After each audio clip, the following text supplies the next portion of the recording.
Hanggang ngayon ba hindi mo pa rin alam ang ginawa ng hayop mong boyfriend ha? Ano? Akala ko ba magaling humuli ng mga manluloko ang mga babae? Bakit hindi mo siya mahuli-huli? Dahil hindi naman niya ako niloloko. Wala akong nakikita. Wala akong nararamdaman.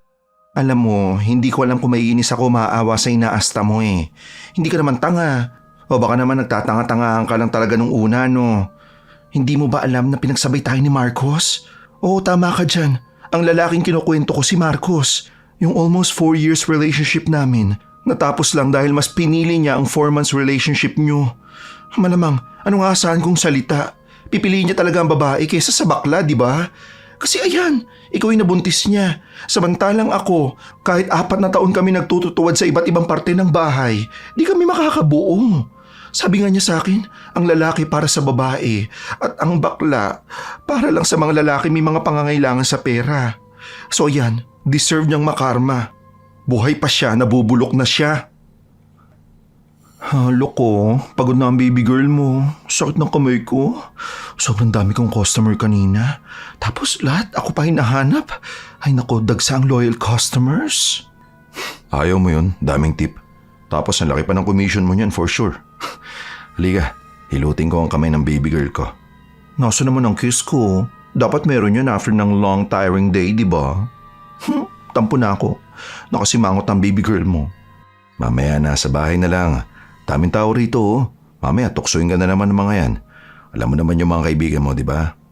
Tara na, suot ko na sa itong helmet mo para maihatid na kita sa apartment mo. Hindi ka matutulog sa bahay? Akala ko bang sabi mo doon ka muna dahil wala kang pasok bukas. Usapan natin na paglulutuan mo ako ng paborito kong adobong isaw, di ba? Nagsabi ako sa iyo kanina, di ba? Papapasukin ako dahil may mga bago kaming employee. Tapos ako ang magtuturo sa kanila. Malilipat ang off ko sa Friday. Pero ngayon lang naman. Next week, balik Tuesday na yung off ko. Yaan mo, bawi ako sa'yo ha? Ngayon lang to, promise. So di tayo tuloy sa mall bukas. Paano yan? Hanggang bukas na lang yung sale ng sapatos na gusto mo. Bibilhin pa naman sana natin yun. Ano? Sayang naman yun. Ha? Bibilan mo ako ng bagong sapatos? Totoo ba yun, baby? Sus! Kunwari pa siyang nagulat. Panay ka parinig sa Facebook, no? Panay ka shared post. Tapos, kapag magka-chat tayo, pakita ka ng sapatos. Kaya nga todo kayod ako eh. Kasi nga bibilang kita nun. Tapos, nabanggit mo pa na sale yun. Sayang naman kung di natin mabibili yun, di ba? Wag na, nakakaya naman. Yan na naman tayo eh. Tapos kapag nalaman na naman ng mga kaibigan mo, sasabihin na namang pinipirahan lang kita kahit na may sarili rin naman akong trabaho. Oo, aaminin ko na hindi naman ganun kalaki yung sahod ko. Tapos breadwinner pa ako. Ayoko namang isipin nila na kaya ako nakikipagrelasyon sa'yo dahil lang sa pera. Susito naman, nakikinig ka sa mga tao na yun? Ilang beses ko namang pinapaliwanag sa kanila na hindi ka naman ganung klase ng tao, no? Yung mga kaibigan ko kasi, sila yung mga bakla na todo bigay ng pera sa mga walang kwenta nilang lalaki. Ayun, kaya akala nila lahat kagaya ng mga jowa niya. Sabi ko nga, ibahin ka nila. Kasi ikaw, hindi ka naman nanghihingi ng pera sa akin. Ako mismo ang namimilit sa'yo na tanggapin ang perang binibigay ko. Ewan ko ba kung bakit gano'n ang tingin nila sa mga lalaking nakikipagrelasyon sa gaya nyo. Alam mo, sa totoo lang, wala naman ako nakikitang mali na magmahal ng bakla eh. Isa pa, ang ganda kaya ng baby girl ko, pang Miss Universe ang datingan. Babaeng babae. At very Latina ang atake, no? Ang shikip, ang sharap. Tara na. Kapit ka maigi sa akin, baby girl ha. Baka bigla ka mahulog sa iba. Dapat sa akin ka lang. Sus, wala naman akong balak mahulog sa iba, no? Ang swerte ko na sa boyfriend ko. Ang pogi-pogi na. Ang bango-bango pa. 3 taon nang magkarelasyon sina Marcos at Krisa. Kahit na napatunayan na ni Marcos na tunay nga ang pagmamahal niya para sa kasintahan, hindi pa rin sila tinatantanan ng mapanghusgang lipunan. Lalo na kapag may bagong gamit si Marcos at nalaman na galing ito sa kanyang nobya. Sinasabi na katas daw yon ng kanyang panloloko. Nasasaktan si Marcos, lalo na at nagmumukha siyang masamang lalaki. Alam din sa trabaho niya na may karelasyon siya. Hindi naman din halata kay Krisa na nasa katawan siya ng isang lalaki dahil kung susuriin, makikita talaga na ang mukha at pangangatawan niya ay para bang isa siyang tunay na babae. Kinaumagahan, pumasok ng maaga si Marcos para makilala niya ang mga bagong katrabaho. May usapan sila ni Krisa na bibili sila ng sapatos pagkatapos niya sa trabaho. Habang pinapakilala ang mga bagong pasok na empleyado, isang babae ang umagaw sa atensyon niya.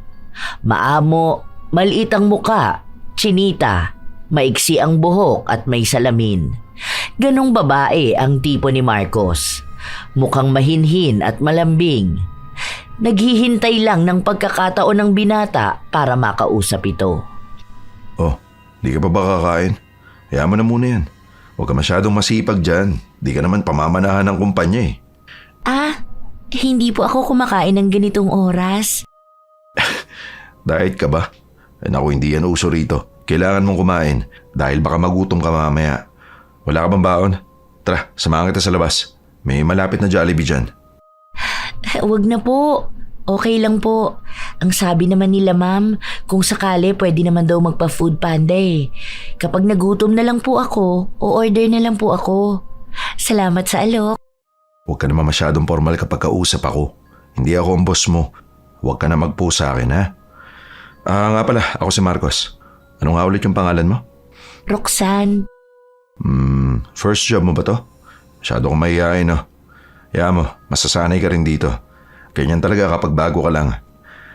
Sana magtagal ka pa rito sa trabaho. Maganda naman at maayos dito. Minsan nakaka-pressure lang. Lalo na kapag sunod-sunod yung ipapagawa sa'yo. Pero kung sakali man, pwede kang humingi ng tulong sa akin. Ito yung first job ko na on-site. Yung last work ko kasi, work from home ako. Matagal din yun, kaya hindi ako sanay sa ganito. Okay. Kaya pala, naninibago ka pa makipagkilala at mag-adjust sa nature ng work mo. Okay lang yan. Dito lang ako palagi. Hindi ka rin naman namin pipilitin makipag-socialize. Lalo na ng mga tao rito busy sa sarili-sariling mga mundo nila. Yung iba nga dyan ayaw makipag-usap dahil may nakasalpak na headset. So, walang problema. Pero ako, anytime pwede mo akong kausapin. Pansin ko nga rin. Kaya feeling ko, tatagal ako rito. Mababait din naman ang mga tao rito. Ikaw ba? Matagal ka na rito? Mga 2 years pa lang. Ang matagal na rito, ayan, si Nanay Des. Yan yung nanay-nanayan natin dito. 20 years na yung nagtatrabaho rito. Mabait rin yan. Magaling mag-advise. Tapos minsan kapag galing niya ng day off, may pasalubong niyang lutong bahay. Alam mo, masaya rito. Mag-enjoy ka talaga. Well, ang dami na natin na pag-usapan, no? Di ka pa talaga nagugutom? Bababa pa naman ako, papuntang Jollibee. Tara na, doon na natin tuloy yung kwentuhan. Kanina mo pa binabanggit yung Jollibee. Nagutom na rin tuloy ako. Sige na, sasama na ako. Si Marcos ang unang nakasundo ng dalaga dahil halos araw-araw din siyang nilalapitan nito. Sabay na silang kumain at minsan ay nililibre pa siya nito. Lumabas na ang pagiging bibo at madaldal ni Roxanne. Nakikipag-usap na rin siya sa mga katrabaho niya. Hanggang sa umabot na siya ng 1 buwan kung saan nakasahod na siya ng mas maayos. Doon lang siya nakabawi kay Marcos. Inaya niya itong magkape sa labas habang break time pa nila. Uy, salamat dito ah. Di mo na dapat ako nilibre, nakakaya naman sa'yo. Ano ka ba? Pambawi ko lang yan sa mga libre mo sa akin nung wala pa akong budget. Ang mura nga lang yung kape na pinili mo. Kumpara naman sa mga pinagbibili mo para sa akin. Kakainom ko lang ng kape. Si Lourdes, nag-order ng kape niya tapos ayaw niya ng lasa. Ngayon, binigay niya sa akin. Naku, baka naman magpalpitate ka niyan. Hindi na kailangan ng kape para magpalpitate. Pumibilis naman yung tibok ng puso ko kapag kasama ka. Huy, baliw ka talaga. Kaya inaasar tayo sa office eh. Kasi panay ka ganyan. Baka bigla tayong ma-issue doon ah. Alam mo naman ng mga tao. Baka maging dahilan pa ako para maghiwalay kayo ng asawa mo. Uy, wala akong asawa ah. Sino nagsabi sa'yo may asawa na ako? Ay, wala ba? Bwe, imposible naman na hindi ka pa nag-aasawa. Wala pa yata ako nakitang lalaki na ganyan kagwapo sa'yo na walang asawa. Ano, may anak ka na? Ilan ang panganay mo? O hindi no, hindi pa ako nagkakaroon ng anak. Wala pa sa bala ko. Lalo na ang hirap ng buhay ngayon tapos wala pa naman akong ipon. Kawawa lang ang magiging anak ko. Ayoko maranasan nila ang buhay ng mahirap. Totoo ba? Oo nga. May nakausap ka ba sa office na nagsasabing may asawa na ako? Wala naman, di ba? Single ako. Hindi pa lang ako nanliligaw kasi kapapasok mo pa lang sa office. Baka ikaw, may asawa ka na o anak. Wala akong asawa, wala ring anak. Kakabreak lang namin ng ex ko. Siguro mga 3 months na. Hindi ko alam kung bala ko na ulit makipag-date. Pero kung sakali man na may taong darating, why not? Malay ko ba kung siya na talaga ang the one? Sus, masyado mo naman ako pinaparinggan. Paano kung ako ang manligaw sa'yo? Okay lang ba? Bahala ka. Basta sigurado ka lang na wala kang asawa dahil baka bigla na lang may sumugod sa akin. Wala, promise. Single ako. Single na single. Wala kang magiging kahati at kaagaw. Kung ipagdiinan ni Marcos na single siya, para bang hindi niya inuuwian si Krisa at hindi sila nag-uusap habang nasa trabaho siya. Kahit na may nakakaalam na may karelasyon si Marcos, walang nagsabi kay Roxanne. Ilang linggo rin naman ang lumipas na palagi silang magkasama at kahit na umuwi na sa kani-kanilang bahay ay nag-uusap pa rin silang dalawa. Hanggang sa tuluyang lumalim ang kanilang relasyon. Walang nakita ang dalaga na kahit na anong palatandaan na may ibang karelasyon si Marcos, kaya sa huli ay sinagot na rin ito. Pinagsasabay ni Marcos sina Krisa at Roxanne. Hindi naman yon ang unang beses na may naging kalaguyo siya habang sila pa ni Krisa. Pero pakiramdam ni Marcos, si Roxanne na ang gusto niyang makasama habang buhay. Sa kanya nais na bumuo ng isang pamilya. Dahil sa dalawang karelasyon, si Roxanne lang naman ang may kakayahan na bigyan siya ng anak. Nang day off ni Marcos, nagpaalam siya kay Roxanne na kasama niya ang kanyang pamilya kaya baka hindi siya gaanong makapag-chat. Pero tatawagan niya raw ito kapag nagkaroon siya ng libreng oras sa gabi. Pero ang buong katotohanan, kasama ni Marcos si Krisa. Tignan mo to baby oh. Ano sa tingin mo? Yan yung tinanong natin dati no? Oo, ganda no? Tunay na ginto yan no? 24K? Mahal ang per gram yan sigurado. Nasa 5K yata.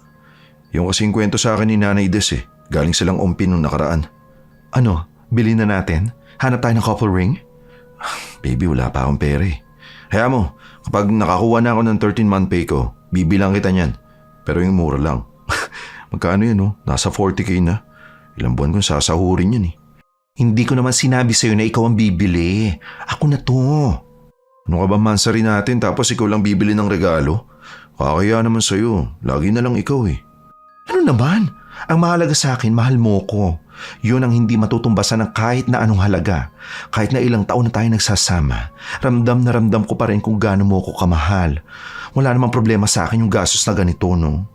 Sure ka ba dyan? Saan naman galing yung pera mo? Baka naman may sugar daddy ka nagbibigay sa'yo, ha? Baka pagpalit mo naman ako sa mayaman. Ano sugar daddy pinagsasabi mo? No way! Hindi kita ipagpapalit sa kahit na sino. Hindi na ako makakakilala ng lalaking kagaya mo. Ano ka ba? Nakalimutan mo na ba na sahod ko sa paluwagan? Dapat nga magbabakasyon tayo. Hindi ka naman pinayagan na mag-leave ng 3 days. So, dito na lang natin gastusin. Gusto ko yung couple ring, yung parang kinasal na tayo. Para kapag may nakakakita, pwede kong ipagmalaki na kasal na ako. Para rin alam ng mga nagpapakute sa'yo na may asawa ka na. Hindi ko naman pinapansin yung mga nagpapakute na yun Ikaw lang ang cute sa paningin ko. Ang pinakamaganda, pinaka-cute, at pinaka-love na love ko sa buong universe. Kinis ka talaga. Pinapakilig mo na naman ako Tara na, pili na tayo ng singsing natin. Wow, ang ganda nito. Bagay siguro to kay ate, no? Birthday no next week Pag-iipunan ko nga to. Kano ba tong bracelet na to? 8K. Sana meron pa niya next week. Bibilang ko niya si ate. Regalo ko. Oo nga no. Birthday ni ate Gigi. Sige, sama na natin bilhin yan. Ibigay mo na lang sa kanya kapag nagkita kayo. Uwe, talaga ba? Sure kayo lilibre mo rin to? Naku, matutuwa niyan si ate. Hindi ka ba sasama sa bahay? Ikaw palagi ka nalang nagtataka kung bibilin ko ba o hindi. Basta kapag sinabi kong bibilin ko, bibilin ko. Hindi ako makakasama umuwi sa birthday ni ate. Anniversary ng nail studio namin, di ba? Hindi ako pwedeng mawala doon dahil ako ang isa sa makinang nilang between. Ay, oo nga pala, nakalimutan ko na. Sige, sasabihin ko na lang kay ate na nagbigay ka ng regalo sa kanya. I love you, baby girl. I love you too, baby ko. Basta happy ako sa lahat na nagpapasaya sa'yo. Kaya huwag mong isipin ang pera. Kaya ko ulit kitain yan. Nagpatuloy ang mga araw na naitatago ni Marcos ang isa pa niyang relasyon kay Krisa. Hindi naman siya madaling mahuli dahil alam na niya ang bawat galaw. Konsentidor din naman ang mga kaibigan niya kaya pilit din nilang itinatago ang nalalaman nila. Isang araw, bago ang kaarawan ng ate ni Marcos, inanyayahan niya si Roxanne na sumama sa kanya.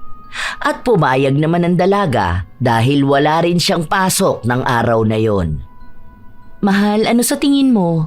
Bala ko kasing magpa-nail extension para naman maganda ang kamay ko pag magmamano ko sa mga magulang mo. Nahihiya ako kasi ngayon ko lang sila makikita. Oo, sige, okay lang. May pera ka ba? Magkano ba yun? Ito, gamitin mo muna. Chat mo na lang ako kapag kulang pa yan. Magsisend na lang ako sa Gcash mo. Wag na, may pera naman ako. Hindi na, sige na. Mas maganda ako, magpapatreatment ka na rin ng buhok mo, di ba? Sabi mo, parang dry na yung buhok mo. Isabay mo na. Nga pala, may kasama ka bang pupunta ng salon? Tsaka magwi-withdraw na lang ako mamaya paglabas natin. Sa buhok wag na. Kasi si Ate Rose marunong siya mag-reband. Holiday next week, wala tayong pasok kaya kinontrata ko na. Tapos mamaya paglabas, kasama ko naman yung pinsan ko. Magpapa-nail extension din siya. May kakilala kasi siya na magaling na nail technician. Sige mahal. Basta sabihan mo ako kapag kinulang ka ng pera ha. Ay, nga pala. May regalo ako sa'yo. Dapat samahan sa ripa natin to kaso baka mawala ako pa. Ayan, ganda. Bagay na bagay sa'yo. Ito, may pariga-regalo ka pa sa akin. Panay ka na gastos ha. Baka mamaya nauubos ko na ang pera mo. Hindi pa naman tayo mag-asawa. Dapat kontrolado mo ang gastos mo sa akin. Bakit? Ano naman? Girlfriend kita at gusto ko maging spoiled ka. Tsaka hindi pa nga sobra yung binibigay ko sa'yo Simple lang yan. Kung mas malaki ang kinikita ko, mas marami akong regalong may bibigay sa'yo. Ganun kita kamahal. Sus! Kainis to! Mahal na mahal din kita. Masaya ang mga sandali na magkasama sila. Kahit na bago pa lang ang relasyon nila, sigurado na sila sa isa't isa na sila na talaga ang magsasama habang buhay. Kahit na hindi pa sabihin ni Marcos, nagpaplano na siya ng pagpapakasal kay Roxanne. Hindi niya palang alam kung paano niya yun gagawin, lalo pa at may relasyon pa sila ni Krisa. Nang matapos ang oras ng trabaho, hinatid ng binata ang nobya sa bahay ng pinsan nito kung saan agad din silang umalis para magpaayos ng kuko. Nang makauwi na ang binata, agad niyang tinawagan ang isa niya pang kasintahan. Hello sa baby girl ko. Miss na kita. Anong oras uwi mo? Sunduin kita. Maglomi tayo? Hindi ko pa alam anong oras Pero baka before 10 out na ako. Oh, bakit late naman? Di ba may promo kami ngayon? Dagsayang customer Kaya hindi ako nakakapag-reply sa mga chat mo kanina. Pahinga lang ako ngayon tapos maya-maya balik na ako. Tawagan na lang kita kapag pasarado na kami ha? Okay po, mahal ko. Mahal? Ay, ikaw. May iba ka na sigurong girlfriend no? Sino yung tinatawag mong mahal? Ano ba sinasabi mo? Mahal kita ka ako. Hindi mo yata narinig dahil ang ingay dyan Ikaw lang ang baby girl ko. Sus, biro lang naman. Ito naman Alam ko naman na mahal mo ako. Siya, sige na, balik na ako. May naghahanap na naman sa akin Nakaramdam ng kaba si Marcos dahil ang iniisip niyang kausap niya ay si Roxanne. Mabuti na lang ay kuhang-kuha niya ang loob ni Krisa. Sa kabilang banda naman, habang maraming tao sa loob ng nail studio ni Krisa, dumating naman si Roxanne at ang pinsan nito. Agad nilang hinanap si Krisa na tinutukoy na magaling na nail technician. Hi mga Mima! Bali po yung polygel extension nyo po, naka-promo, no? Yes girl, anong style ba ang bet mo? Dalawa po kami magpapalagay. May nakita ko sa Pinterest. Ewan ko kung kaya nyo po. Ito siya, oh. Ayan, para siyang pastel na pink pero mas light pa. Okay. Carry ko yan. Sino bang mauuna? Nagturuan pa ang magpinsan kung sino sa kanila ang mauuna. Hanggang sa nakapagdesisyon sila na si Krisa ang gagawa ng kuko ni Roxanne at isa ring magaling na nail technician ang pinsan ng dalaga. Habang nililinisan ni Krisa ang kuko ni Roxanne, may napansin siyang suot nito. Ang ganda ng bracelet mo. Saan mo nabili yan? Bigay sa akin ng boyfriend ko para sa mansari namin. Sa totoo lang, kaya nga ako nagpapalinis ng kuko ngayon dahil ipapakilala na niya ako sa family niya. Kinakabahan nga ako eh. Bakit ka naman kakabahan? Ano, baka hindi ka tanggapin? Bakit? Mukha bang masungit ang parents niya? Hindi naman. Pero alam mo yun, kapag first time mong makikilala, parang ang daming ka ba na mararamdaman. Isa na rin yung baka hindi ako matanggap. Last time may ex ako, pinakilala ko sa family niya. Tapos ayun, ayaw sa akin. Kaya parang yun yung naiisip ko ngayon kung ipapakilala ko ng boyfriend ko. Ano ka ba? Hindi yan. Ang pretty mo kaya. Magandang lahi mabubuo nyo yan. Tsaka mukha ka naman disenteng babae. Bakit naman naaayawan ka? Alam mo, ganyan din ako noon. Yung first jowa ko na pinakilala ako sa family niya, hindi ako tinanggap. Kasi nga alam mo na, ayaw nila sa gay. Hindi raw sila mabibigyan ng apo. Tapos nakakahiya nga raw. Kaya ganun, ang daming hanash. Tapos itong boyfriend ko naman, tanggap ako ng family niya. Love na love nga ako eh. Alam mo tuwing may special occasions, imbitado ako. Minsan nandun kami kada New Year. Malay mo yung partner mo ngayon, matanggap ka na ng family. Alam mo sobrang saya kaya kapag mahal ka ng family ng boyfriend mo. Ay talaga ba? Sana nga ganyan din ako. Matagal na kayo ng boyfriend mo? Lapit na mag 4 years. Wow! Ang galing ah! Stay strong sa inyo. Kami 3 months pa lang. Medyo nasa pagkilala pa lang talaga sa isa't isa. Ganyang stage ang kiligan pa, no? Yung parang nasa ligawan pa rin kayo. Swerte na rin kasi 3 months pa lang kayo. Pero ipapakilala ka na sa family? Naku, ibig sabihin lang nun, wala siyang ibang other girl. Minsan kasi, yung mga lalaki, hindi nila basta pinapakilala yung mga GF nila. Kasi alam mo na, baka magkabukingan. Yun nga ang sabi sa akin. Hindi naman ako nagdududa na may iba siyang babae. Kasi ramdam ko naman na ako lang talaga. Kahit yung mga katrabaho namin, wala namang sinasabi sa akin. Kahit mga friends niya. Buti naman kung ganun. Tsaka dapat, kapag nalaman mo na may other girl ang jowa mo, nako, iwan mo na agad. Nako po, sa ganda mong yan, for sure ang dami magkakandara pa sa'yo. Huwag ka sa manluloko. Ikaw, nahuli mo na ba ang boyfriend mo na may ibang babae? Hindi pa naman. Sa almost 4 years namin, wala naman ako nakitang ibang babae. Meron siguro sa mga selos-selos, tapos pagdududa, ganon. Pero di ko pa nahuli. Ewan ko ba kung magaling ba magtago o sadyang ako lang talaga. Pero consistent naman siyang mahalin ako.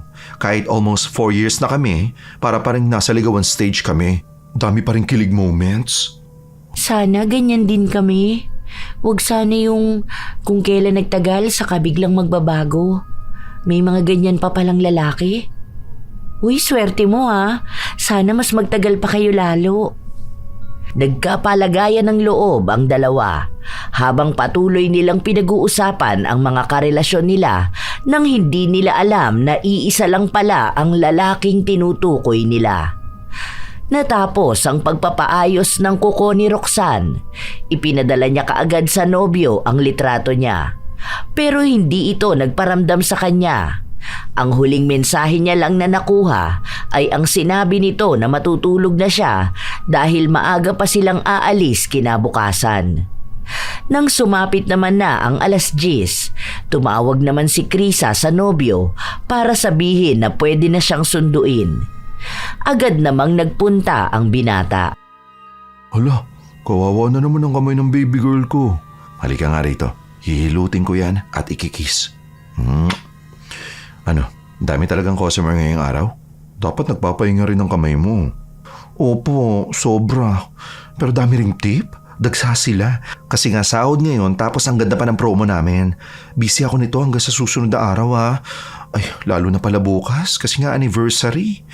Paano yan? Sabi ko pa naman mag-video call tayo kapag nakauwi ka na sa inyo.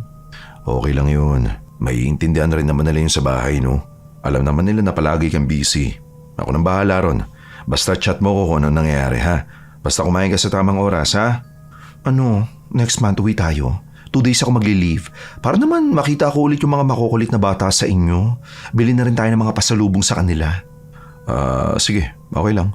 Wala namang problema ron eh. Magli-leave na lang rin ako. Sana payagan ako, no? Bakit naman hindi ka papayagan? Ilang araw ka na nga walang day off. Kahit day off mo pumapasok ka. Isang beses ka lang hindi pumasok eh. Nung mansari pa natin. Maaga ka na magpaalam para masabayin mo sked ko, okay? Sige na. Next month na lang natin yung pag-usapan. O ito, tinimplahan ko na yan. Hindi yan maanghang. Dahil ayaw mo na maanghang, di ba? Walang soft drinks ha. Tubig-tubig lang. Baka magka-UTI ka na naman. Baka kumakain ka ng mga bawal sa'yo. Kapag ikaw nagkasakit, malulungkot talaga ako. Ayoko pa namang may sakit ang baby girl ko eh. Wow, ang caring naman talaga ng aking baby. Buti hindi ka nagsasawa na alagaan ako, no? Kilalang kilala mo pa rin ako. Ganun mo ako ka-love? Kahit uhugod-ugod na tayo, kikilalanin pa rin kita. Kahit na makalimutan ko na pati pangalan ko. Basta lagi ko matatandaan ang mga bagay tungkol sa'yo. Kainis ka. Alam na alam mo kung paano ako pakiligin, no? Wala ka bang ibang pinapakilig? Lalo na sa trabaho nyo. Baka mamaya may iba ka pang sinasabihan ng ganito, ha? Baka may iba ka pang inaalagaan doon. Susayang ka na naman eh. Naglalambing na nga lang ako. Gusto mo pa magsimula ng away. Wala akong ibang kalandian. Dahil ikaw lang ang lalandiin ko. Anong paki ko sa ibang mga babae dyan, ha? Basta ako, masaya ako na ikaw ang minamahal ko. Kaya huwag ka mag-isip ng kung ano-ano dyan, okay? Laging pinapaalala ni Marcos na mahal niya si Krisa. Kahit na ang totoo, pinapakisamahan na lang niya ito dahil hindi niya alam kung paano nga ba niya tatapusin ang relasyon nila. Kinabukasan, maagang umalis si Marcos para naman sunduin ang isa niya pang kasintahan para isama ito sa kanila. Simpleng salo-salo lang naman ang gagawin. Silang pamilya lang ang naroon kaya hindi natatakot si Marcos na may ibang makakakita kay Roxanne. Sa katunayan, sa iba niyang mga naging babae, habang sila pa ni Krisa, tanging si Roxanne lang ang dinala niya sa bahay nila para ipakilala sa mga magulang niya. Maging ang pamilya ng binata, itinago ang katotohanan na may iba pang kasintahan si Marcos. Dahil lang makita nila si Roxanne, mas nagustuhan nila ito kaysa kay Krisa. Lalo pat nag-aasam na rin ng apo ang kanyang mga magulang na alam naman nilang hindi maibibigay ni Krisa. Ang bait pala ng pamilya mo, no? Akala ko masungit sila tapos ayaw nila sa akin. Pero kanina, nakikipagkulitan pa ang mama mo tapos nagtatanong kung kailan daw ba natin siya mabibigyan ng apo. Kasi ikaw na lang daw ang walang anak sa inyong magkakapatid. Pero may nabanggit siyang name na ex mo ata pero hindi ka mabigyan ng anak. Sino yun? Wala. Ganun lang talaga si mama. Alam mo yung ex ko na tinutukoy kung nasa abroad na? Baog kasi yun eh. Kaya di kami pwede magkaroon ng anak. Hayaan mo na yun. Matagal naman na yun eh. Ano naman yung sinabi mo kay mama nung nagtanong siya kung kailan natin siya bibigyan ng apo? Tumawa lang ako. Tapos hindi ko pa alam kasi wala pa naman sa plano natin yun. Bago pa lang naman din tayo. Sana sinabi mo malapit na. Pwede naman tayo gumawa ngayon eh. Hoy, hinaan mo nga ang boses mo. Mamaya marinig nila tayo eh. Nakakahiya naman. Mahal ang cute mo talaga. Pero sa totoo lang okay lang naman sa akin kung mabubuntis kita. Kasi paninindigan naman kita eh. Gusto ko nga ngayon eh. Para makapagsimula na rin tayo ng sarili nating pamilya, di ba? Sa side mo, ikaw na lang din yung wala pang anak. Maliban dun sa bunso nyo na minor pa naman. For sure na naghahanap na rin naman si tita ng apo. Mas maganda kung pagbigyan na natin sila. Ano? Gusto mo lang makaisa ngayon? Idadamay mo pa mga magulang natin na naghahanap ng apo? Ganun na rin yun. Parehas kong gusto. Makaisa ngayong gabi, tsaka makabuo na rin. Kaya sige na, tara na. Hindi naman basta maririnig sa labas ang ingay natin. Tsaka tulog na yung mga yun. Tapos tayo lang naman yung nasa kwarto, di ba? Habang naglalambing ang binata, bigla namang may kumatok sa pinto. Tinatawag siya ng ate niya. Hindi marinig ni Roxanne ang usapan dahil nagbubulungan silang dalawa. Sinabi kasi kay Marcos na tumatawag si Krisa. Hindi raw matawagan ng nobyo kaya sa ate siya nakisuyo. Sabihin mo lasing ako kasi nag-inuman kami nila tatay. Basta palusutan mo na lang, te. Sabihin mo na tulog na ako. Pero bukas ka mo pagkagising ko, sasabihan mo ako para matawagan siya. Huwag ka na lang di maingay ha. Baka marinig tayo ni Roxanne. Sumang-ayon ang ate ni Marcos. Pagkabalik niya sa kwarto, hindi naman nagtatanong ang nobya pero sinabi niya na nangungutang sa kanya ang ate niya. Matapos nun, pinagpatuloy niyang lambingin ang nobya hanggang sa may nangyari sa kanila. Ilang linggo pa ang lumipas, nagawa pa ring itago ni Marcos ang lihim niya sa dalawa niyang karelasyon. Habang tumatagal din, nagiging malamig na siya kay Krisa at mas pinagtutuunan niya ng pansin si Roxanne. Dahil hindi naman siya ganoon noon, mabilis itong napansin ni Krisa. Baby, bakit di mo na ako sinusundo? Di na rin tayo kumakain ng lomi. Dati-rati every Friday kumakain tayo, di ba? Tapos hindi ka na rin natutulog sa bahay. Ano ba nangyayari? Baby, busy lang ako eh. May bago akong trabaho, di ba? Kapag uwi ko sa bahay, pagod ako. Kaya bagsak agad. Hayaan mo, sa susunod, kapag may oras ako, mag-date tayong dalawa. Ano ba naman yan? Lagi ka nalang busy. Wala kang oras sa akin. Lumabas naman tayo minsan, no? Busy nga ako, di ba? Tambak ang trabaho ko. Sa susunod na lang yan. Ano? Naiinis ka na ba sa akin? Paano ba naman kasing hindi maiinis sa'yo? Paulit-ulit ka na lang. Di mo maintindihan na busy nga ako. Pala ka na nga dyan. Alis na ako. Buwi ka mag-isa mo. Pinigilan pa ni Krisa ang nobyo pero hindi ito nagpapigil sa kanya. Sobrang sama ng loob niya dahil sa unang pagkakataon, nakaramdam siya ng pambabaliwala. Sinisi ni Krisa ang sarili niya dahil masyado siyang naging demanding. Ilang beses niya ring tinawagan si Marcos pero hindi ito sumasagot. Umuwing mag-isa si Krisa. Bit-bit ang sama ng loob sa kanyang dibdib. Umiiyak din siya sa loob ng kwarto niya habang naghihintay ng tawag mula kay Marcos. Pero wala siyang napala. Habang umiiyak si Krisa, napansin niyang nag-upload ng litrato ang ate ng nobyo. Dapat noong nakaraan pa yon, pero mukhang ngayon lang nagkaroon ng oras para ilabas ang lahat ng litrato na kuha nung kaarawan nito. Iniisa-isa ni Krisa ang mga litrato hanggang sa may napansin siyang isang kuha. May isang pamilyar na babae. Nahagip lang ito sa litrato. Medyo malabo pero may kaba siyang naramdaman na parabang may kung anong babala na umuusig sa kanya. Naghalungkat pa siya ng ibang litrato. Nakita niya ang isang kuha pa.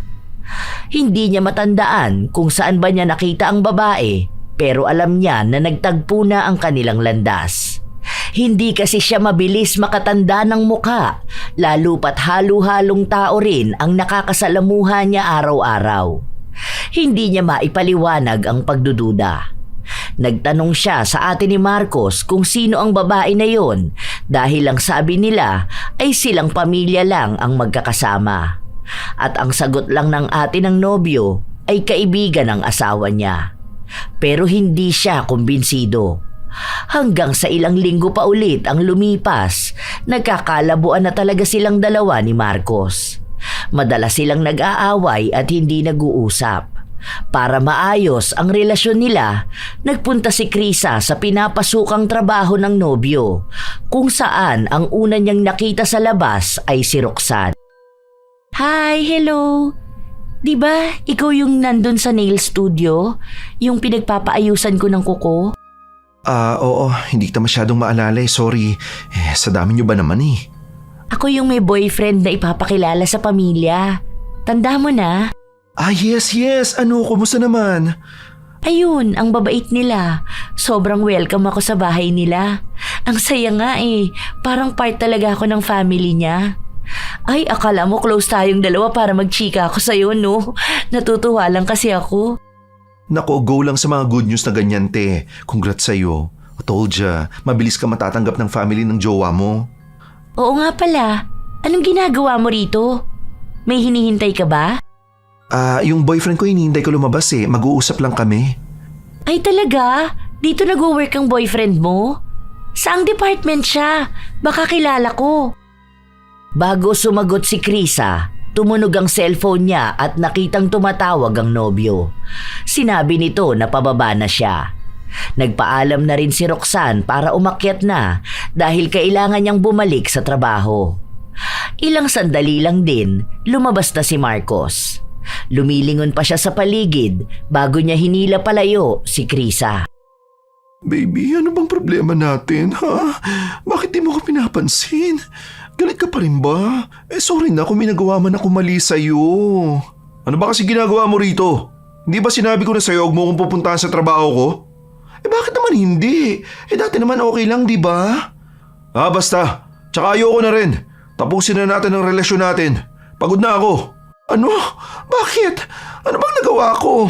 Okay naman tayo, di ba? Baby, ayusin natin to, please. Please, ayoko mawala ka. Ayoko na, pagod na ako. Matagal ko na itong pinag-isipan. Ayoko na sa relasyon natin to.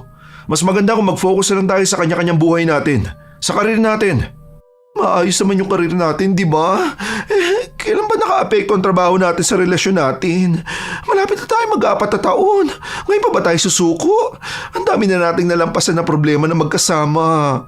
Baby, parang awa mo na. Sabihin mo sa akin kung may problema ka. Pero wag naman ganito. Mahal na mahal kita. Wag na muna ngayon. Bigyan mo pa ako ng oras. Bigyan natin ng oras ang isa't isa. Gusto ko magpahinga muna. Ang daming gumugulo sa utak ko. Krisa, hindi ka mahirap mahalin. Alam ko makakahanap ka rin ng lalaking deserve mo. At hindi ako ang para sa'yo. No! Ayoko! Gusto ko ikaw lang!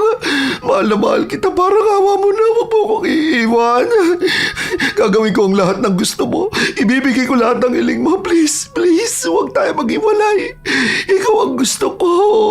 Ikaw ang lalaking para sa akin. Hindi naman ako naghahanap ng iba dahil lahat ibinibigay mo sa akin at masaya ako. Huwag sana tayo umabot ng ganito. Please, please, Marcos. Pwede pa rin naman tayo maging magkaibigan. So suportahan pa rin kita sa lahat ng ginagawa mo. At proud na proud ako sa'yo. Pero kung sa pananatili sa relasyon natin, ayoko na talaga. Tama na to. Makaka-move on ka rin sa akin. Sorry, Krisa. Lumuhod na si Krisa sa harapan ni Marcos pero wala pa rin siyang nagawa. Tuluyang nakipaghiwalay sa kanya ang binata. Nang mangyari ang hiwalayan nila, nakahinga na ng maluwag si Marcos dahil hindi na siya matatakot na baka magkaroon ng komplikasyon sa relasyon nila ni Roxanne. Habang si Krisa naman, hindi matanggap ang nangyaring pagkasira ng masaya naman nilang relasyon. Paulit-ulit niyang tinatanong ang sarili kung ano ba ang nangyari sa kanilang dalawa. Masaya naman sila, kaya bakit gano'n na lang kadali para kay Marcos na tapusin ang lahat? Halos 4 na taon ang buhay nila na mahal nila ang isa't isa. Paanong gumising si Marcos na hindi na siya ang nais na makasama? Dahil sa nangyaring kabiguan sa pag-ibig, hindi na nakapagtrabaho ng maayos si Krisa. Ang dami na rin niyang natatanggap na reklamo dahil sa mali-mali niyang gawa. Wala na siyang gana pang mabuhay dahil ang buhay na alam niya lang ay kasama si Marcos. Ngayong wala na sila, hindi niya alam kung ano pa ang kahulugan ng buhay. Bes, hindi ko alam kung babalik pa ako. Siguro kapag naging maayos na ako. Gusto ko muna magpahinga. Pinipilit ko pa rin ayusin yung sa amin ni Marcos. Alam ko naman na mahal niya pa rin ako eh. Pagod lang talaga siya sa trabaho niya. Naiintindihan ko at gusto ko siyang bigyan pa ng oras. Babalik din siya sa akin. Nagpaalam sa trabaho si Krisa dahil isa rin sa iniisip niyang dahilan kaya nasira ang relasyon nila ay dahil hindi niya nabibigyan ng oras si Marcos. Nang mawala na siya ng trabaho, palagi niyang tinatangka na makipagkita sa dating nobyo pero ayaw pa rin ng binata. Hanggang sa isang araw, nakita niya si Marcos na may kasamang ibang babae. At ang babae na yon ay ang dati niyang kliyente. Doon lang biglang pumasok sa utak ni Krisa ang lahat na maaaring ang tinutukoy ng dalaga na kanyang nobyo ay si Marcos. Nagtagpi-tagpi ang mga hinala niya. Mula sa bracelet, sa pagpapakilala sa pamilya, hanggang sa litrato na kuha nung kaarawan ng ate ni Marcos. Hindi man kumpirmado, pero nanginginig na ang laman ni Krisa sa mga iniisip niya at posibilidad na tunay ngang ang dahilan ng hiwalayan nila ay isang babae. Hindi niya sinugod ang dalawa. Hindi siya gumawa ng eskandalo. Sa halip, umisip siya ng paraan kung paano niya makakausap ang babae. Hanggang sa bumalik sa nail studio ang babae at kahit na wala na roon si Krisa, bumalik siya para siya ang mag-ayos ng kuko nito. Sure ka ba na itong brick red ang gusto mo? Yes! Ang ganda kasi. Feeling ko bagay sa kamay ko yan. Iniisip ko kasi baka biglang mag-propose sa akin ang boyfriend ko. May mga parinig kasi siya sa akin. Tapos alam mo yun, malakas lang ang pakiramdam ko. Oh, ang galing naman niya. Bago pa lang kayo, di ba?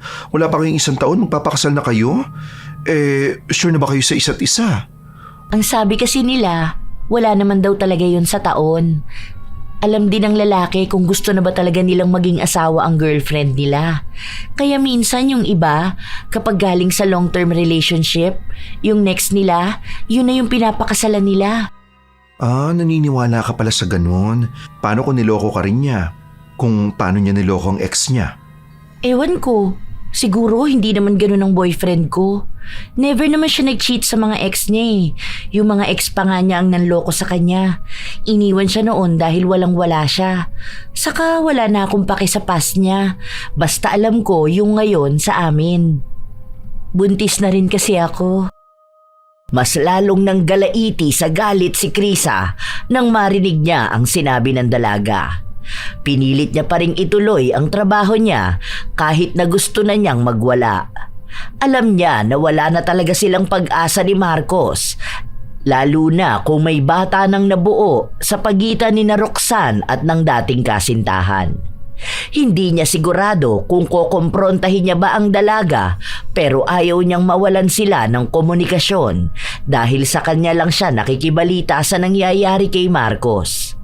Ang mga kapatid kasi ng binata at maging ang mga magulang nito ay hindi na siya kinakausap.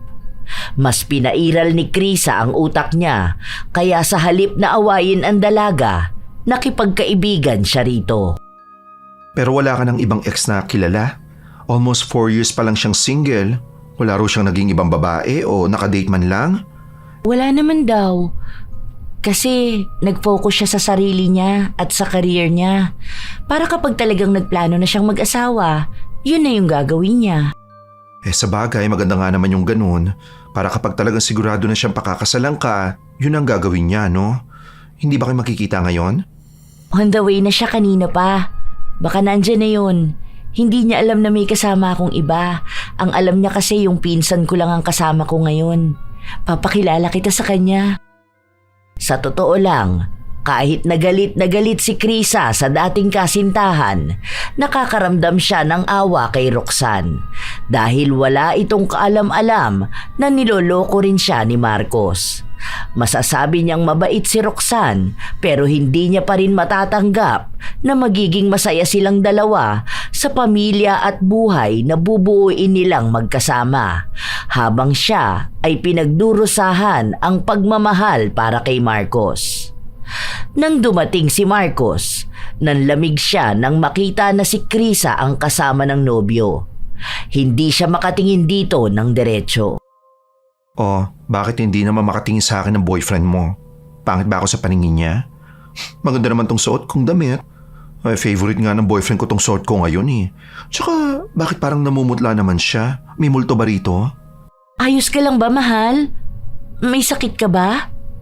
Oo nga, ang lamig ng kamay mo. Ay, hindi, wala. Ayos lang ako. Parang masama lang yung timpla ng tiyan ko eh. Kailan pa kayo naging magkaibigan?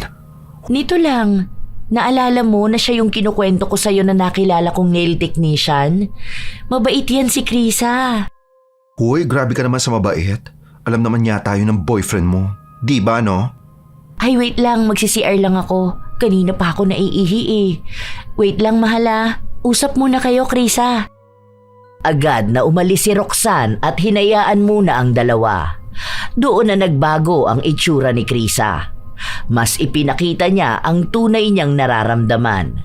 Ang galit niya kay Marcos dahil sa ginawa nito sa kanyang panloloko. Ito na lang ulit ang unang beses na nagkita silang dalawa matapos ang pagmamakaawa niya rito na huwag siyang iiwan. Kapansin-pansin din na may halong inis ang naging ekspresyon ng binata. Ano bang ginagawa mo, Krisa? Bakit kinaibigan mo pa ang girlfriend ko? Wow! Samantalang dati akong tinatawag mong ganyan na.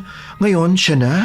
Kaya naman pala kahit pamilya mo hindi ako tinutulungan na makipagbalikan ka sa akin, ayun pala sila ang nag-tolerate sa'yo na lokohin ako. Bakit, Marcos, ha? Kayo na ni Roxanne habang tayo pa? Huwag mong sisirain ang relasyon namin dalawa. Sinasabi ko sa'yo, hindi ko alam ang magagawa ko sa'yo sa oras na may gawin ka para lang masira kami. Utang na loob, mag-move on ka na. Move on? Akala mo ba ganun-ganun lang kadali yun, ha? Simula nang malaman ko ang tungkol sa inyong dalawa, minumulto akong binabagabag na nakaraan natin. Hindi ko alam kung hanggang kailan mo ako minahal. Kung tunay pa ba lahat ng pinakita at pinaramdam mo sa akin. Kasi ang bilis ng pangyayari. Mahal pa rin kita. Pero ikaw, bubuo na ng buhay kasama ang babae na yun. Wala akong pakialam sa'yo. Huwag mong pakikialaman ang relasyon namin ni Roxanne. Mahal na mahal mo siya, no? Paano pa kaya kung malaman niyang may bakla ka noon at iniwan mo para sa kanya? Ay teka, bago mo pala iwan, pinagsabay mo pa pala. Ang tigas na mukha mo, no? Di ka man lang nandiri sa sarili mo. Baka siya mandidiri sa'yo kapag nalaman niya yon. Habang tinitira mo siya, tumitira ka rin ng kapwa mo lalaki. Tumahimik ka! Ako nandidiri. Dahil hindi ko alam kung paano ko natiisang manatili sa'yo. Siguro dahil binibigay mo lahat ng gusto ko. Yun lang naman talaga yung kaya mo, di ba? Ano bang akala mo?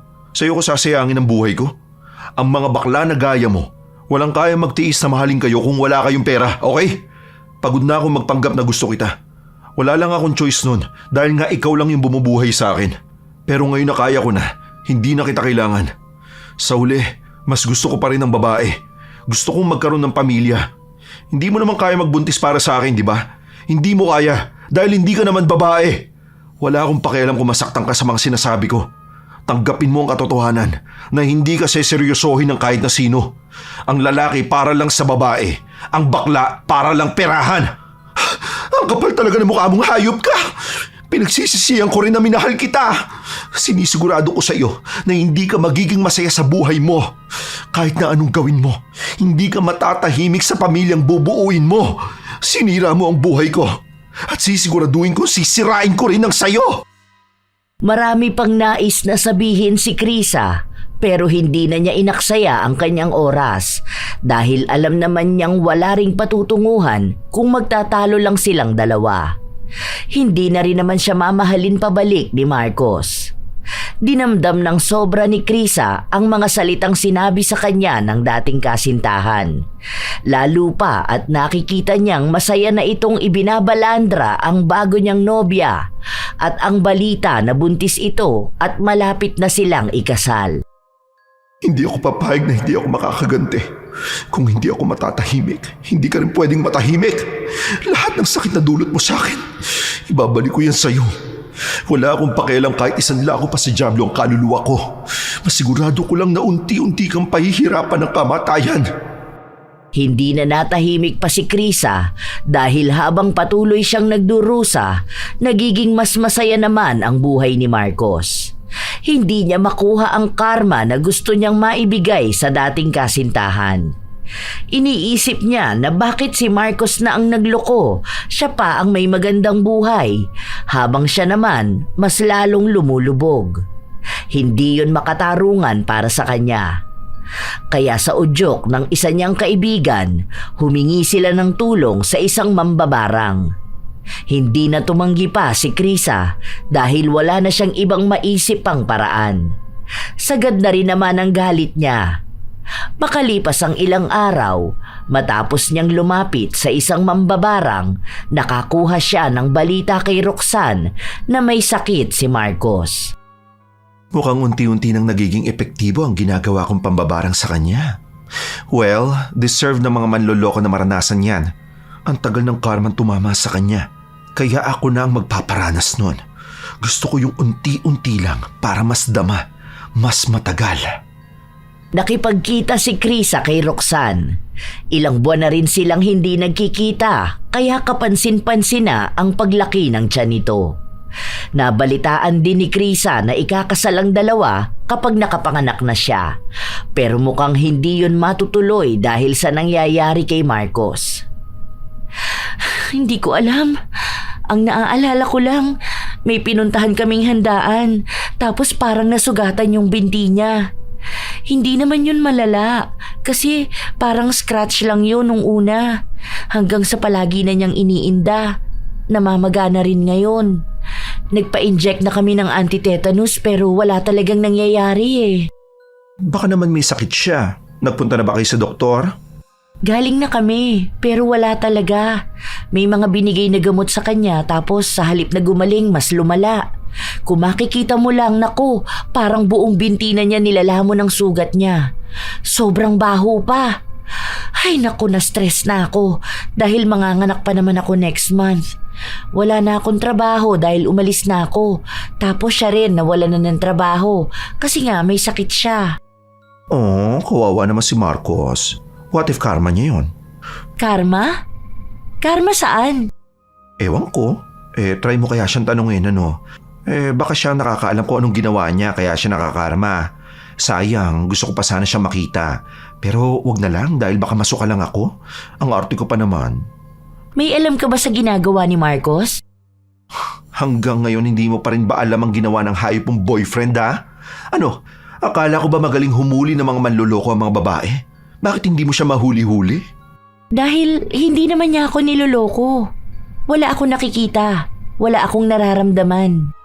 Alam mo, hindi ko alam kung maiinis ako maaawa sa inaasta mo eh. Hindi ka naman tanga. O baka nagtatanga-tangahan ka lang talaga nung una, no? Hindi mo ba alam na pinagsabay tayo ni Marcos? Oo, tama ka dyan. Ang lalaking kinukwento ko ay si Marcos.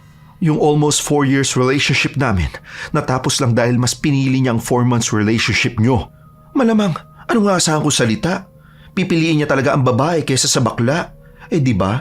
Kasi ayan ikaw nabubuntis niya. Samantalang ako kahit 4 na taong kami magtututuwad sa iba't ibang parte ng bahay, hindi kami makakabuo. Sabi nga niya sa akin, ang lalaki para sa babae at ang bakla para lang sa mga lalaking may pangangailangan sa pera. So ayan, deserve niyang makarma. Buhay pa siya, nabubulok na siya. Hindi ko alam. Sorry. Hindi ko alam na ikaw yun. So, alam mo na meron siyang iniwan para sa'yo? Narinig ko lang nung nag-uusapan dati naming mga katrabaho. Pero hindi ko na inalam kung sino yun. Dahil ang alam ko lang mahal ko siya at mahal niya ako. O di magstay ka sa kanya. Mahal niyo naman ang isa't isa, di ba? O yan, mag-alaga ka ng nabubulok na tao. Pasabi na lang sa kanya na langapin niya ang amoy ng nabubulok niyang katawan. Dahil ganun din naman ang ugali niya. Hindi pa ako nasisiyahan sa nalalaman ko. Gusto ko yung mas malala pa. Gusto ko nga sana yung nakikita ko siyang nagmamakaawa sa kamatayan niya. Gusto ko yung ganun sa pagmamakaawa ko sa kanya noon. Huwag niya lang akong iwan. Bakit nga naman rin ako maaawa sa kanya? Galing naman na sa sarili niyang bibig na ginamit niya lang rin ako. Ay, ayoko na mag-aksaya ng beauty. Basta singilan na lang ng mga kasalanan. Karma-karma na lang sa life. Umalis si Krisa na may ngiti sa labi.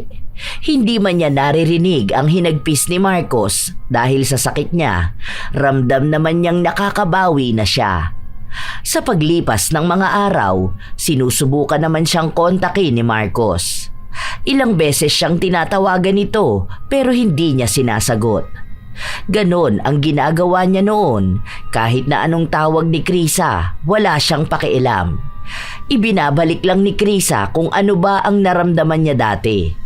Ilang beses ding humingi ng tawad si Roxanne sa ginawa ng kanyang nobyo pero hindi yon pinakinggan ni Krisa. Ipinakalat niya rin sa mga kaibigan niya ang nangyayari kay Marcos. Maging sila ay natutuwa. Tignan niyo to. Nanghihingi ng tulong sa mga FB friends niya. Akala ko ba matapang siya? Hindi na raw niya kailangan ng pera ko. Tapos ngayon kakatok siya sa puso ng mga tao. Hoy, sino ka dyan? Diba? Sayang tignan. Ew!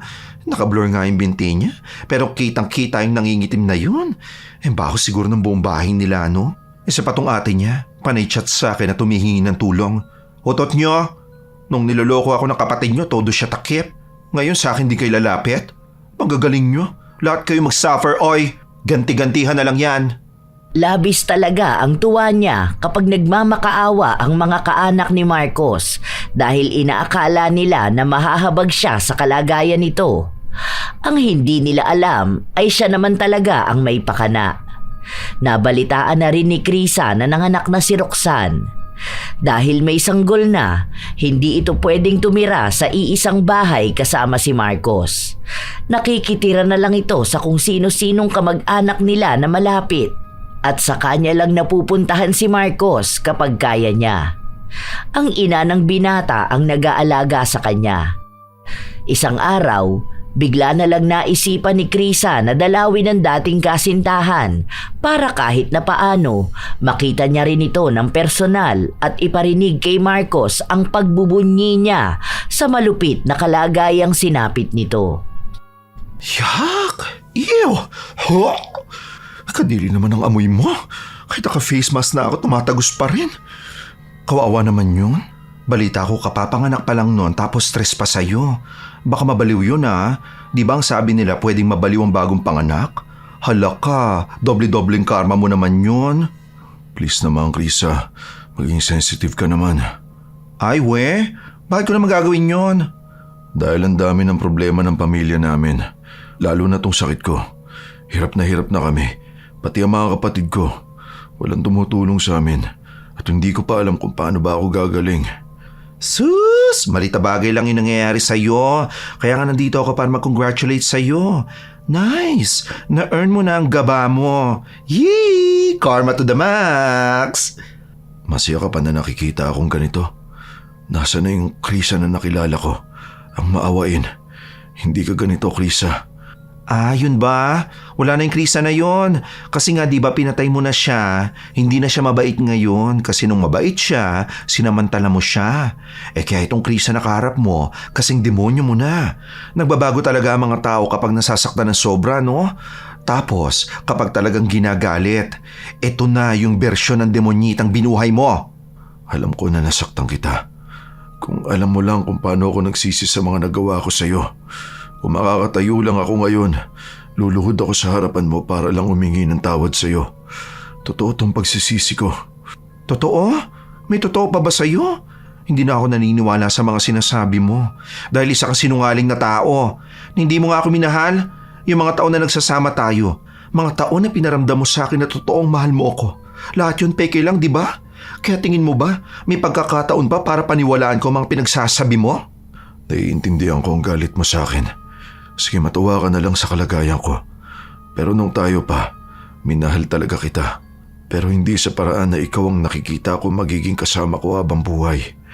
Mabait ka, maalaga, at totoo namang hindi ka mahirap mahalin. Sadyang hindi lang ako yung lalaking para sa'yo. Dahil alam ko sa sarili kong may mas deserve mo. Krisa, patawarin mo ako. Hindi ako marunong magpatawad. Hindi ako papayag na maging masaya ka sa buhay mo. Gusto kong makita na mas nahihirapan ka. Kahit lumuhod ka pa, hindi kita papakinggan. Alam ko mga kasinungalingan mo. At ang isang sinungaling at manluloko, kailanman hindi nagiging totoo sa paghingi ng tawad. Humihingi ka lang naman ng tawad sa akin dahil akala mo tutulungan pa kita. Hindi na. Mabuhay ka. Bitbit yang umaalingasaw sa baho mong katawan. Bitbitin mo yan. Simbolo ng galit kong hindi rin mawawala. Agad na umalis si Krisa. Sa paglabas niya ng bahay, nasalubong niya pa si Roxanne. Iba na ang itsura nito. Hindi na siya katulad noon na maganda at batang-bata kung titingnan. Marahil dahil na rin sa dami niyang pasan na problema. Hindi pinansin ni Krisa ang dalaga dahil wala naman na siyang balak na sabihin dito. Nakausap naman na niya si Marcos at ipinamukha sa kanya na wala na siyang pag-asa pa sa buhay. Makalipas ang ilan pang mga linggo, naging mas malala ang kalagayan ni Marcos. Lumalawak ang sakop ng sugat niyang nabubulok at may mga reklamo sa paligid nila na nangangamoy na talaga siya sa baho. Nawawala ng kabuhayan ang ibang malapit sa kanila dahil nasusuka ang mga taong nakakaamoy sa kanya. Nakita rin ni Krisa ang litrato na ipinasa sa kanya ni Roxanne. Naubos na ang laman ni Marcos. Butot balat na lamang siya at tila ba nilalamon na siya ng higaan na hindi niya inaalisan. Tinitingnan lang yun palagi ni Krisa dahil gusto niyang ipaalala sa kanyang sarili na siya ang nagwagi. Minsan siyang niloko pero nakabawi at nakaganti na rin siya. Kasiyahan niya ang paghihirap ni Marcos at ng pamilya nito. Hanggat aktibo ang barang, hindi na makakatakas pa si Marcos sa sumpanon. Isang araw, paglabas ni Krisa ng bahay niya, naabutan niya si Roxanne.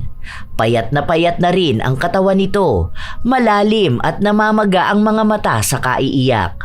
Pati ang buhok nito ay gulo-gulo. Ano na naman kailangan mo sa akin? Pwede bang tantanan niyo na ako? Nabubuhay na ako ng malayo sa gulo ng pamilya niyo. Kaya sige na. Parang awa mo na. Tulungan mo si Marcos. Nagmamakaawa ako sa'yo. Krisa, ikaw na lang ang makakatulong sa amin. Tumayo ka nga dyan. Bakit ka ba lumuluhod sa harapan ko? At bakit ka sa akin humingi ng tulong, Aber?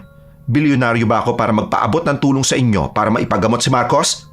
Bahala kayo dyan. Nananahimik na nga ako. Parang awa mo na, Krisa. Patawarin mo na si Marcos. Patawarin mo rin ako. Dahil kung hindi ako dumating sa buhay niya, hindi kayo magkakaganito. Maawa ka na. Kung gusto mo, hahalikan ko ang paa mo para lang mapatawad mo kami sa dulot naming sakit sa'yo. Hoy, ano ba? Huwag mo nga gawin ng ganyang kababang bagay. Huwag kang umasta dyan na parang ako ang sinasamba mo. Tumayo ka na sabi dyan eh. Ito lang ang tanging paraan na alam ko para mapatawad mo kami ni Marcos. Kung alam ko lang na malaki ang magiging epekto sa'yo ng nangyari, sana nung nalaman ko na may iniwan siyang iba para piliin ako, tinigilan ko na rin siya. Hindi ko lang nagawa noon dahil buntis na ako. Sorry.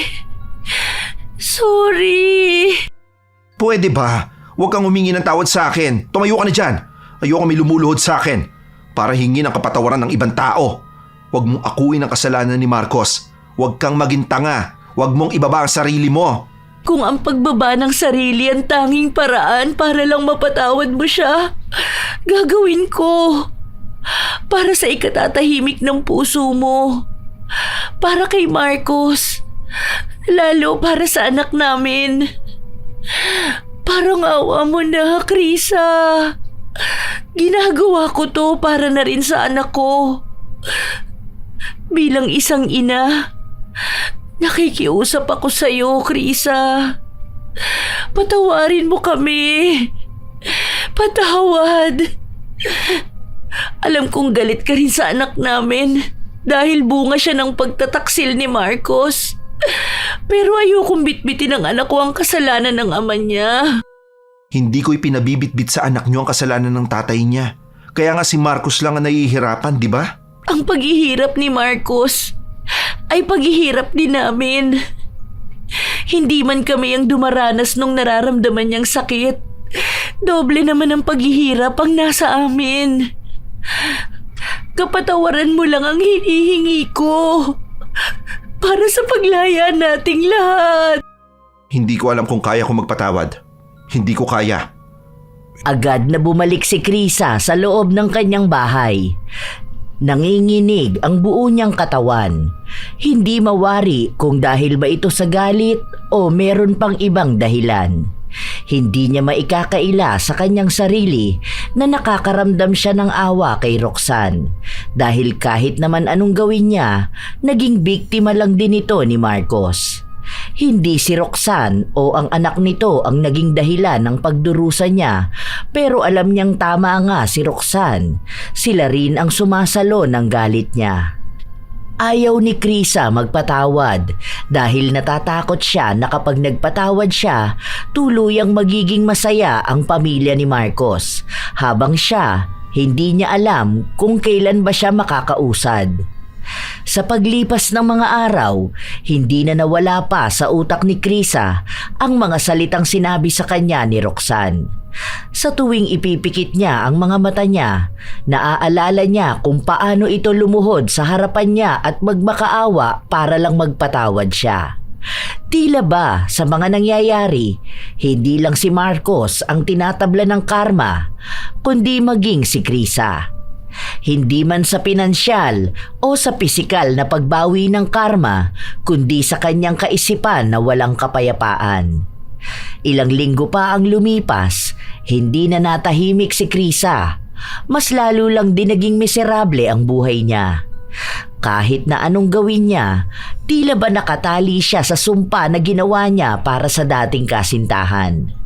Dumulog siya sa mambabarang na nilapitan niya at sinabi na ganoon daw talaga ang mangyayari dahil kaluluwa niya ang lumapit sa itim na kapangyarihan, kaya bitbit niya rin ang bigat na dulot ng barang. Doon lang din napagtanto ni Krisa na hindi siya makakalaya kung patuloy niyang itatali ang buhay niya sa lalaking nanakit sa kanya. Sa huling pagkakataon, bago niya tuluyang tanggapin ang nangyari sa nakaraan, pinuntahan niya ulit si Marcos. Tunay nga na nakakasulasok ang amoy nito at kaawa-awa ang pangangatawan. Hindi ko alam kung hanggang kailan pa ako mabubuhay, pero masaya ako na makita kita ulit. Kung ito man ang muli nating pagkikita, gusto ko ulit humingi ng tawad. Ang pagsisisi ko sa ginawa ko, dadaling ko hanggang sa kamatayan ko. Ito na talaga ang huling beses na magkikita tayo. Pero hindi dahil sa kamatayan na ang patutunguhan nito. Gusto ko na rin makalaya sa galit dahil gusto ko na makausad. Naiiwan na ako sa nakaraan. Habang pabigat ng pabigat ang galit, gusto kitang makita sa huling pagkakataon bago kita patawarin ng gusto. Salamat, Krisa. Gusto kong maging masaya ka sa buhay mo dahil deserve mong maging masaya. Ayoko ring maiwan ka sa sakit na dulot ko sa'yo. Patawad. Sana maging aral na lang din tong nangyayari sa'yo. Huwag mo sanang iparanas kay Roxanne ang ipinaranas mong sakit sa akin. Kawawa siya. Lalong kawawa ang anak niyo. Hindi ko na kailangan pang magsalita ng kung ano-ano. Hindi pa kita napapatawad, pero gusto ko nang magpatawad. Darating din ang araw na kasabay ng tuloy ang pagpapatawad ko, ang paghilom ng sugat ng nakaraan. Mag-iingat kayo palagi at mahalin mo ang pamilya mo. Umalis na rin kaagad si Krisa. Hindi lumuluha ang mga mata niya, pero alam niyang umiiyak ang kanyang puso. Sa pagtanggap niya na hindi talaga sila itinadhana ni Marcos, doon lang din siya nakahinga ng maayos. Magaan sa dibdib at alam niya na kapag tuluyan na siyang nagpatawad, magiging magaan din ang kanyang buhay. Nakiusap siya sa mambabarang na itigil na ang ginagawa nito. Nagpaabot din siya ng huling tulong pinansyal sa pamilya ni Marcos. Matapos ang lahat ay pinutol na niya ang anumang ugnayan nila. Nagpakalayo-layo siya para hanapin ang bagong buhay na para sa kanya. Alam niyang hindi siya gagaling sa lugar kung saan siya minsang nasugatan. Nawala na siya ng balita kay Marcos. Hindi niya alam kung ano ang naging proseso para gumaling ito at kung paano siya nakabawi sa buhay. Mas payapa para kay Krisa ang hindi na alamin pa ang nangyayari sa dating kasintahan. Nagsimula siya ng bagong buhay, bagong kaalaman, bagong trabaho. Pinapalaya ang sarili sa sakit, hinihilom ang mga natitirang sugat. Hanggang sa tuluyan na nga niyang nakaya Hindi na mabigat sa dibdib. Hindi na mabigat sa buhay. Sunod-sunod na ang pasok ng swerte sa kanya. Mula sa kanyang bagong piniling karera. Pagtuklas sa sarili at pagbubukas ng puso para sa bagong pag-ibig. May takot na naiiwan pero mas pinatibay na siya ng panahon. Hindi na siya ang dating Krisa na karelasyon ni Marcos. Siya na ang bagong bersyon na pati sarili niya ay minamahal na. Mahirap man ang naging proseso para magpatawad, nagawa pa rin niya ito. Sadyang tinanggap niya ang katotohanan na hindi niya mapipilit ang sino mang piliin siya, lalo na kung ang lalaking magmamahal sa kanya ay nag-aasam ng isang pamilya. Lalaking ninanais na magkaroon ng anak na sa isang babae lang matatagpuan. Alam ni Krisa na may siyensya na para makabuo ng bata ang dalawang taong nagmamahalan kahit na parehas ng kasarian. Pero hindi pa rin niya maalis ang tradisyon na para makabuo ng pamilya, ang lalaki ay para lamang sa babae. Hindi na yun mahalaga para kay Krisa dahil alam niya naman na may makakatagpo rin siyang lalaki na siya lang ang mamahalin. Walang ibang kahati, walang pagpapanggap. Wala sa kasarian ang pag-ibig. Maging tapat na lang ang sino mang nagmamahal sa kanilang kapareha. Hindi rin nakakabuti ang pagsabayin ang dalawang tao dahil alam mo naman sa iyong sarili kung sino talaga ang iyong minamahal. Palayain ang isa, gawing maayos ang paghihiwalay. Hayaang maghilom bago pumasok sa panibagong relasyon dahil ang bawat pusong ginamit at niloko may sugat na hindi agad naghihilom. Pero sa dulo ng lahat, ang tunay na lakas ay nasa kakayahang magpatawad at hayaan ang sarili na magmahal muli sa pagkakataong totoo at walang halong panloloko. Shout out sa ilan sa mga masusugid na tagapakinig ng mga istorya ni Lola Telang. Gloria Taer at belated happy birthday sa kanilang boss na si Boyet Apolinario Escarda. Shout out din kina Madam Rose Ann, Janine, Taer family at sa kanilang team leader na si Jerry Escada Sr., kina Jera, Hoven, Jimmy Dapogi, Mike Munding, Alan Lanutan, Arnold Papa Opong Mamalol, AJ, Angie, Vincent, Tantan, Yael, Leonard, Ayon, Weng, Windy, KJ at sa Team Manok ng Angeles City, Pampanga, sa Osorio family, kina Aaron, Arlene at Harvey.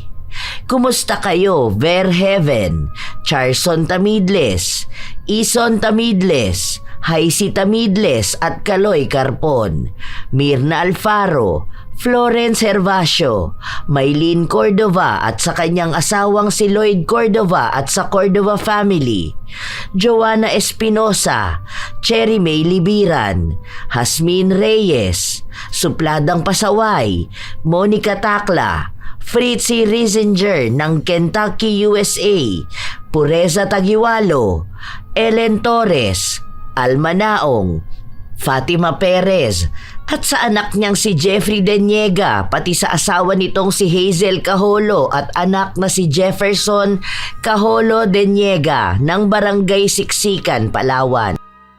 Kumusta kayo, Angelica Canceller ng Malaybalay Bukidnon, Mary Jean Constantino, Jodeline Pakin, Evelyn Abong Carbakil, Joanna Marie Pangilinan ng South Korea, Elise Padilla, Sydney Crosswind, Chris Lawrence Villanueva at kina Ronald Belza Bahado at Adrian Bahado, Shiki 16, NRS Suda, Mirani Lazaro, Shout out din kina Lovely Rose Roa at sa kanyang napakagandang anak na si Princess Rain Roa Alawami. Kila Lovey Q6S, Preciano Canceran, Merly Amistad, Mike James Tapak, Emily Napoles, Sheila Sogilon, Mary Jane Lozano, Irene Benavides, Ana Atmuj, Grace Doris Riano, Jolly Estrella Mendoza, Chat Advincula, Rentiilo Yekla, Ronel De Gia ng Italy, Myra Orus, Lita Alipio, Catherine Alipio, Amor Alipio at Angelo Alipio, Hiramini, Marvelous King, Ma'am Shi May, Carlita Nocerale, Lorna Messina, Teresita Toralba, Elise Padilla, Gladys de los Santos, Bon Jane Cortez Jorge, Ana Hapina, Jenny Aquino, Mary Jenny Ril Rhea Batiduan, Zeki Hion Abis, Florence Joyce Feras, Maria Grace Grefaldia, Sharon Dueñas, Noreen Butron, Ray Galedo at sa Galedo family ng Kabuyaw, Laguna. Salamat sa pakikinig nyo, Gilbert Clemente, Buknoy Badayos, Kathlea May Bedeo at kay Bebe Marie, Jennifer Sacris, Mergy Jade Aroza, Lady Lynn, Jazzy J, Marisa Villanueva ng Italy, Jane Ruiz, Rosel Diamante, Maria Lee Nakagawa, Amor Rada, Aljen Alahid, Angel Tuazon, Dins Rodriguez, Asodisen Serila, Erickson Ruben ng Santa Cruz Marinduque, Gemma Jane Gaugano, sa Gaugano at Garmay family, Rowena Caicong, George Gomez, Cecil Basas, Luz Aclaro, Hazel from Spain, Dandy Panal, Razon Yao, Emelita from Taguig City, Rubina 266, Ami Yong, Riz Magante, Jenny Suzuki, Chinita Closa at sa Closa family, Esteli Reyes ng Marikina City, ZL, Ami Bug, Jenny 1095, Rose Guevara, Ivan Cleofe, Januar Avestruz, Catherine Lucio, Luisa Principe. Maraming salamat din kina Angel Tuazon, Ann Royles, I Love Traveled, Miss Roxy at sa asawa niyang si Samuel Makilan, Eileen, Merlita Reyes at sa asawa niyang si Billy Fajardo, Wilma Leses, Josefina Fuelias, Kevin Bernard Odiongan, Celestina Sigua, Celsa Barasona at sa Igting Organization, Gami Ramos, Jessica Rojas, Edna Adriano, Azenar Noriv at Azenar Goodies, Cindy May Habahab, Bilok Riana, Aileen Castor, Lydia Lopez, Yang Chen, Lovie Viens, Alma Naong, Jade Guevara, Gia Gigi, Roy Lacandalo, Zedric Banyaga sa kanyang mama at sa mga taga-Tudla Farm sa Batangas, Richelle Adapon, Rose Ann Rama, Hana Maylin Sesgundo, Kimpoy Feliciano, Elizabeth Hardenil, Amelia de la Cruz, Rosalina Bugayong, Aileen Barshal, Maria Cristina ng Kuwait, May Rose Gami Rose, Marie the Lightworker, Widelin Moring at sa kanyang tita Juanita ng Davao. Shout out din kay Zel at sa mga beautician ng Emerald Salon na sina Inday, Balong, Melit, Nening at Aileen, Criselda Ricamora, Francisco Neng, sa Saranillo at Francisco family, Giovanni Divina Gracia at kina Gian Charis, Gwyneth, Gia, Dorothy Divina Gracia ng Argao, Cebu, Rica Tataan, Cheryl Bronyosa, Jean Marie Gastar, Jayco ng Bahrain, Eunice 2025, Christian Gonhoran, Ces de la Cruz, Kiara Sofia, Resel Galope, Crispy King Dolores Branch, Marife Beriña, Raquel Hasegawa, Paula Denise Loreto at sa Peroja Family, Daiben 0211, Lorena Morate, Jiminy 0621, Liza Agodo, Roslyn Mangilin, Lilian Ortiz, Marivic Orcajo. Shout out din sa inyo, Michelle Esperon at sa kanyang anak na si Renzo Esperon, David Sean Mercader, Larcy Siriban, John Marpedesio, Karen Salut, Noemi Kiambao at sa kanyang mahal na si Angelica Degano Talanya, Anha Rose Ayeras, Chef M, Ate Auring, Minda, Ne, Faye, Kuya Dennis at Poging J ng Amira Boxes Handicraft ng Paki Laguna, Lynette Reparado, Gina Veldad, Raiza Ganancial ng Santa Barbara Iloilo, Janelle Castalone, Chelsea Joy Politok, Lorena Morate, Febe Rañada, Music Maniacs, Roda May Panaligan at sa mga kasamahan niyang sina Tata Bayot, Neneng, Jessa, Ate Emmy, Tintin, Nene, Inday, Bebe, Gross, Famela, Rowela, Jonah May at Kuya VJ. Newly Din Alipda, Samsung TV, Gerlin Picache, Jordan Mea at kay Jeans DG. Ito ang inyong Lola Telang at maraming salamat sa inyong pakikinig mga apo.